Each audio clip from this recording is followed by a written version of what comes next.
Hey everybody, I am going to go through a quick review of surfactant delivery with you.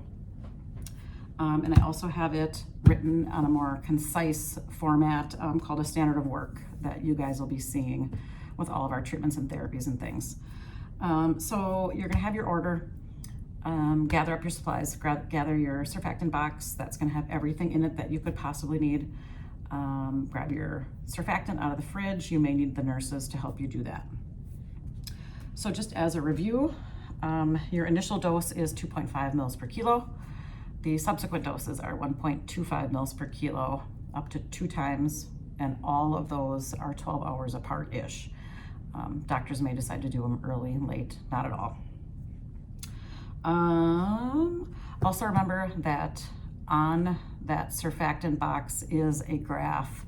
If you don't know if you're just going to delivery and you don't have a weight, that'll give you kind of an idea-ish how many vials, which vials you should bring based on gestation. So that's there for you as well. When you pull that surfactant out of the fridge, just do a quick inspection of it.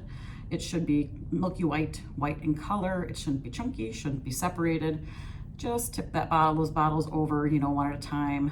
Make sure that they're not separated or chunky or anything and they look appropriate. After you have done that, you're going to want to grab your 18 gauge and whatever syringe is necessary. I say 18 gauge. You guys can use whatever you feel comfortable with. I have learned to take the 18 gauge just in case some of those vials, when you pull that wire off, the wire just doesn't seem to come off nicely on all the vials. And then I'm not able to get that rubber stopper off. So you're going to need an 18 or a 20 gauge needle if you're going to go through the rubber stopper. So that's why I just always automatically grab that. So grab your 18, grab whatever syringe is necessary for the dose that you're going to need. If you're using the 18 gauge needle, you're going to have to pull some air back. If it's a 3 mil vial, pull 3 mils back. That needle is on. Push that air into the vial, and then that 3 mils is going to come out very, very easily, and it's not going to spray or anything. So if we are giving 3 mils, you're going to want to pull that all into your syringe. And then what I like to do is hook it right up to your MAC cath right away and let it sit at the bedside while you're doing other preparing and things like that.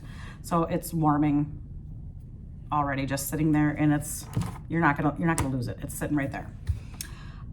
This particular baby is already intubated. I already have my inline catheter on there.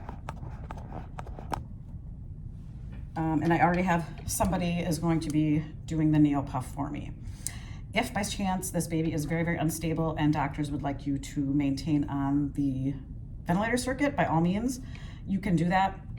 Just be cautious if after you're done surfing, if the surfactant came up the ventilator circuit and into that circuit, you're gonna have to change that circuit, within the next hour or so. But that's why it's just better just to use the NeoPuff. Okay, so we're all hooked up here. This is warming. At some point, we're gonna do a timeout. And that's just so the provider can time, place, patient, dosage, what we're doing, everyone's in agreement. Timeout is done. So go ahead and take that blue cap off. And you're gonna take that Ballard, that inline suction off, and you can use that same blue cap to keep that clean. And you're gonna add that in there. At this time, make sure, obviously, baby is on a cardiac monitor, on a SAT monitor, but I feel like I need to just remind everyone that we're watching those things. You are going to advance this catheter just like you would if you're suctioning. So I have my 14 here. I know where my 14 is on here. I'm going to advance that catheter however you need to so that it is stable and you're not bouncing around.